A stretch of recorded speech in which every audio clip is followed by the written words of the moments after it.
Donc, sans faire de bruit, sans passer à la télé pour tout le monde. Donc, on a la musique tout d'abord pour valoriser la culture pende.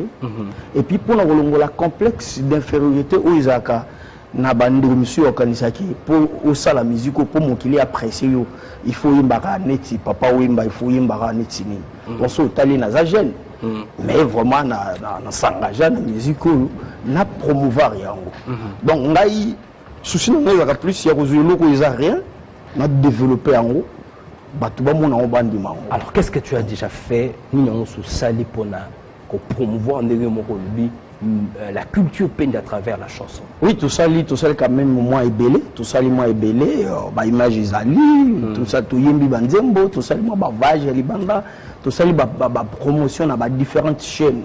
Il y a Awa, il y a libanda pe, bande belé bah yebi. Mais on a bah combo bah tout ça télé 50. Non, il y a pas de souci. Sur les canaux de la TV5, je peux le dire. Bon, enfin, il est en prompté. Mais c'est pas ça qui fait la promotion à la culture. C'est-à-dire que nous, personnellement, on est fiers. Mais oui, on a loin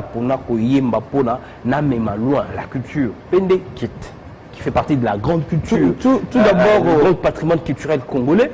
Nous, grâce à l'Oembo Rangaï, les gens entendent parler de Pende ou de la culture. En tout cas, c'est belé. On a que les étudiants ou étudiants na bango banzimbo nanga azunzimbo nanga à défendre na mémoire na ils na ba professeur ya université ou ba commis ba livre azunzimbo nanga par exemple nzimbo ya mama ngombe nzimbo ya ginyongo donc batebeli ba yebi ou ba yebi na zana ba exemplaire ya ba livre on a ba travaux ya ba étudiants batindela kanga ba copie na zana ngo.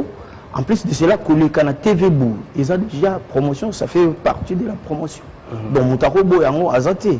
Donc, tous ça l'effort, tous les canaux médias, tous les cas partout, tous les bêtes à concert, tout faire comprendre Batou, qui est mon pende et comment culture pende Izalaka.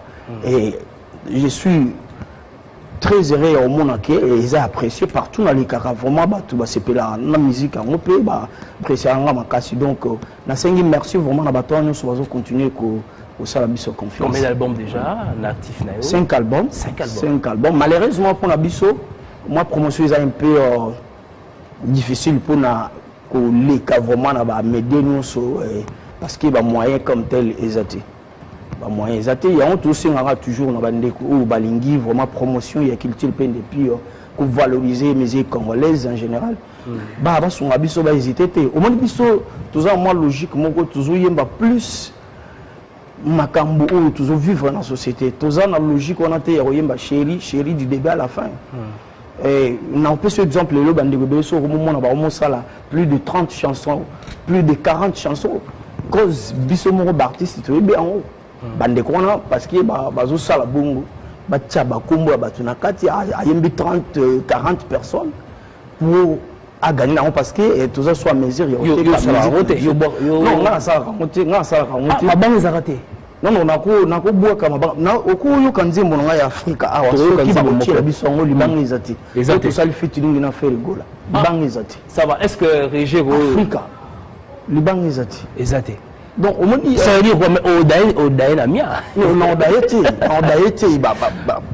pour Olingo Mbote, c'est le chemin que Bamsou Balandi parce que c'est voilà, ça leur donne.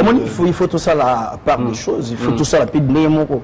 On a ça rabattu qui cause la trop matérialiste et habienté. Donc tout toi l'inga la muki boum ton ba moko star na TV.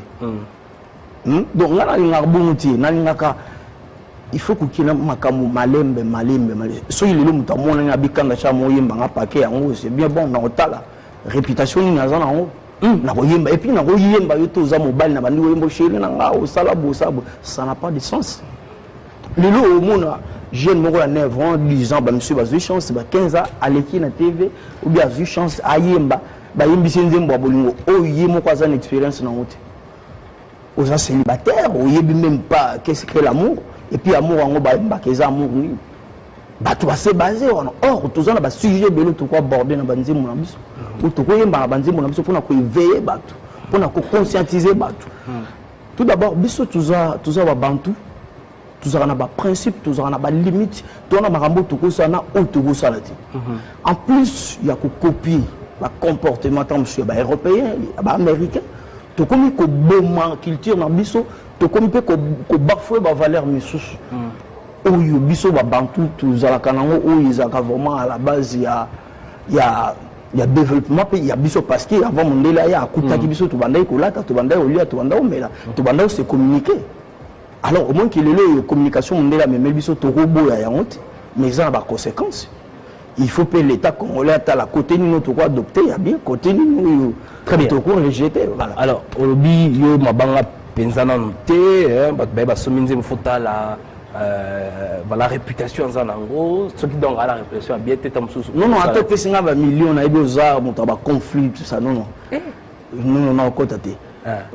Est-ce que tu as ça na groupe et accompagné à Kayo ou bien tu es voilà non biso ça rappelle orchestre biso pénis un orchestre au sentier comment tu fais fonctionner tout un orchestre alors que bon vous avez la restriction et belé oui tout ça quand même na bateau ya bonne volonté au basonga biso le la maître Guy Mafuta Kabongo honorable dans azali vraiment moto lilo ceux qui toujours tellement quand même pour tenir parce qu'il y a un asima na population balingi biso il y a des fois ben de mso benga na poto quand charme les cas non tanga ba agence ça té les cas vraiment enveloppe bo sunga na au groupe parce que bazo compter na biso bazo mona que makambo toujours ça là est important alors tout ça est belé na kotanga honorable et maman Ida Nzumba qui dit donc à autre chose à la et lui sénatrice en tout cas félicitations maman pour l'élection donc bati karabiso ti va accompagner biso to aussi on appelle soutien à bino télé 50 nous on est là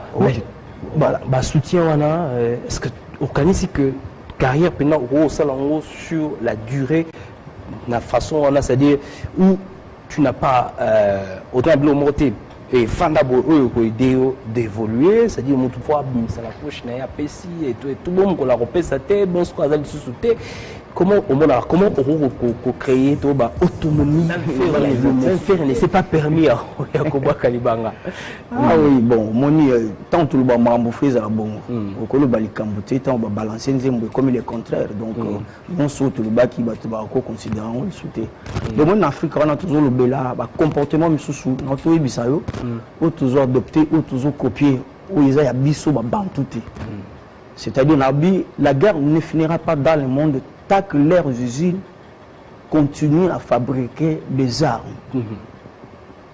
C'est normal. C'est que Bitumbego jamais aussi la tant que les usines na bango fabriquer des armes. Il y a une matisse économie na bango za cirque les loups tant ba pays et c'est ba pays où on a baotika fabriquer des armes pour qui mieux côté na Congo. Je ne pense pas. Ces questions, il y a biso ba Congolais tous ont conscience. Tous la biso na biso au moins de ko soto ke boy ils a la bienté et même la biso mandoki bato bateka mando ba biso ah papa moni kanda zo rouler yo zo arme bo sala bo attaquer côté bo tant on yoka ke mote peli kuna a OCD. Or ils a commerce à ça pour atombo l'économie mais biso moko ba Congolais to comprendre en outil. On est le zo boma l'isoler zo zalaté entre biso na biso. Et puis, on sait dans l'État congolais, on a profité de l'occasion parce que il y a une élection. Ce qui l'État congolais, il faut voter loi il faut interdire, il faut postuler 2-3 fois. Il y a un député provincial, il y a un député national, il y a un sénateur, en même temps candidat gouverneur. Et puis, aux autres, la poste dans le prochain gouvernement. Vraiment. Ça n'a pas de sens. Tout ça, c'est un jeune, un intellectuel, une idée, bah, quand il peut côté dans le gouvernement, ça lui fait quelque chose pour le Congo. Pourquoi pas Bango? Alors, sur le tel côté, nous sommes touchés côté il y a l'église, tout ça. Tu sais, papa n'a pas vendu ça, moi n'a pas choisi le visa. Ok, l'ambassade, vous savez, ma démarche, vous savez, normal. Ok. Ce que vous avez Mbongo s'est retrouvé au Koluka Moussala. Mais les lois d'église et qu'on fait croire que au semble la lundi au dimanche au bon la vie bah quoi que y a qu'une église aux visa mais c'est faux il faut tout bannir l'espoir na ba pasteur battre à biso la parole de Dieu nzambe azozele pa na biso eloko nzambe azosenga biso tous à la ba santu loko la et donc sainteté tous à la ba saint loko la c'est tout nzamba za nelo musazo de la teke to mata ba vol to qui ne États-Unis to qui ne Europe non nulle part recommande bongo na Bible nzamba zo senga biso to la ba 5 euros là to za ba 100 euros là tout à fait donc il faut ba sali na nzambe disons ba pasteur ya ba église nazara na respect mingi pour na bango parce que sans nzambe donc biso so yo trop donc il faut pas changer moi façon na bango ya côté ya bato ba encourager bango ba luka misala parce que je ne pense pas qu'un fonctionnaire de l'état à quoi passe à temps na union son église banda lundi ti dimanche ya na sens ti ba bengano na musala mais ça na église fonctionne ka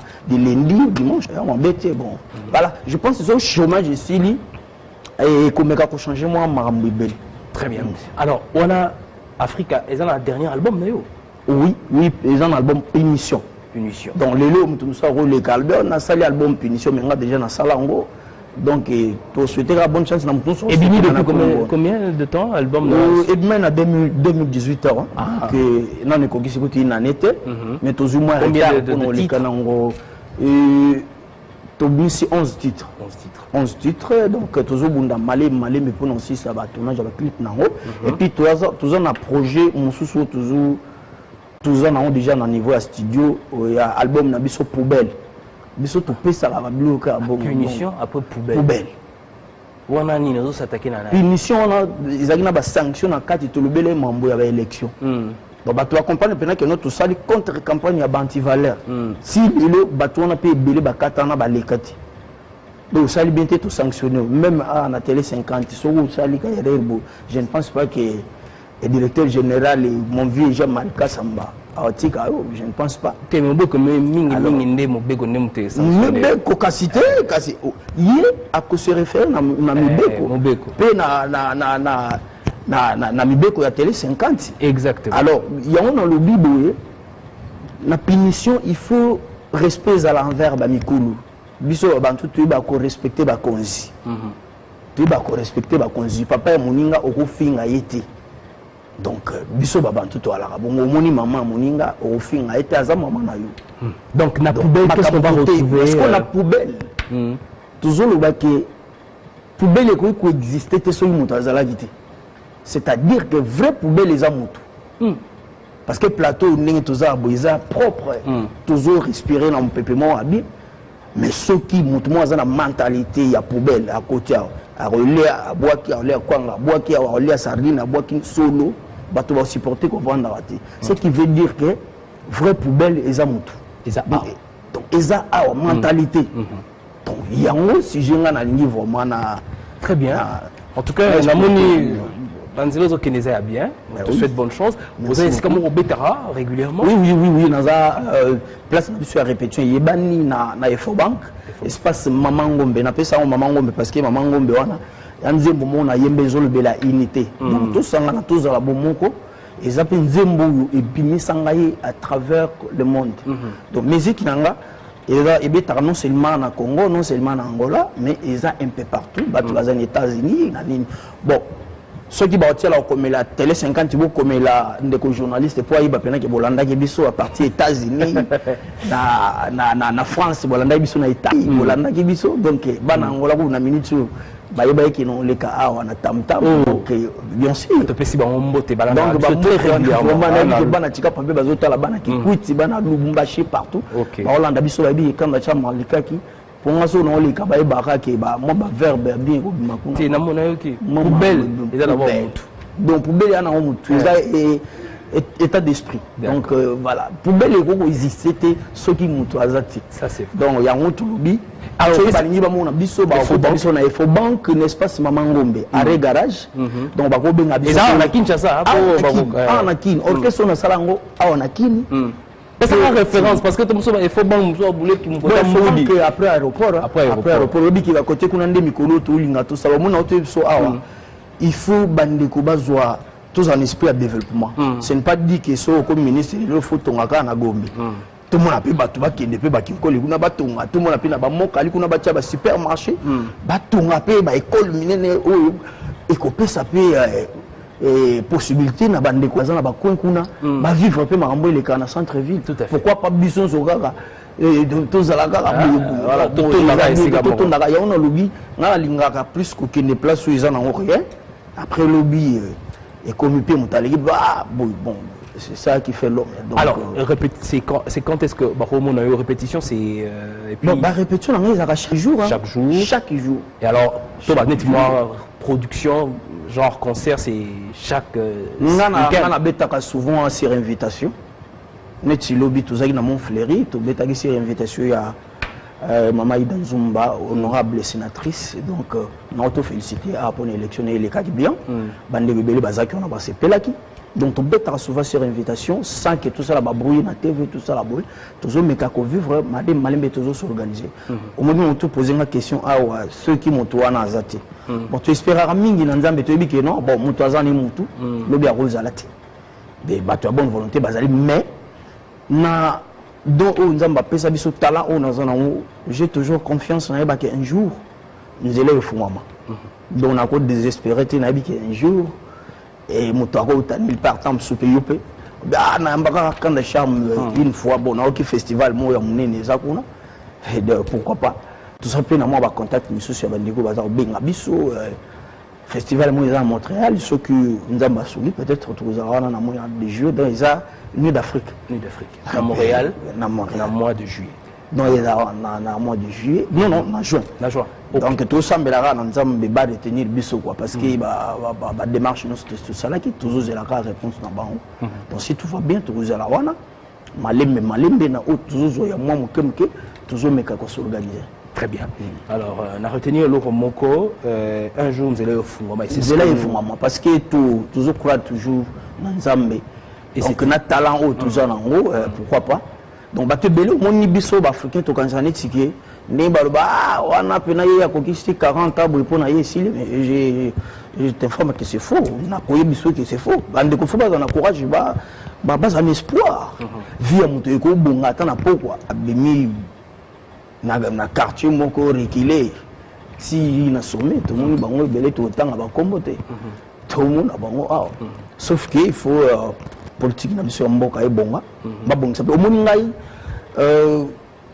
nakobi misolo ba carte ya Sonika eza lelo te Sonika oyo koba Sonika nazala affilié na Sonika mais nazo eloko kuna te naza adhérent na Sokoda ozuma mpata non nazo mpata te ba futanga une seule fois oboni Sokoda na moko ba omoni na Congo to ko ta Sokoda te makamumé moko ba basala assembla au moins ce qu'on dit comment le la cop mobu ya ba grand ne ba on ba mi benga ba grand ceux qui m'ont mon la fin du mois ba bengani ba kaboli gâteau ba ebi ke so aye so a lobby et ça la bien té pour na yeto ko pesa ah ba na kuna kutu ganda chame route avant bon mais ça on peut rien ça la rien bon ezali ka monter que to lubaka ngwe ko maloko nzembo bon tout tika on ra bon si tant conscience na bango ça la ba yeba ke d'artistes les akaka ba oyo baza oyimba na anglais te biso surtout za artistes par contre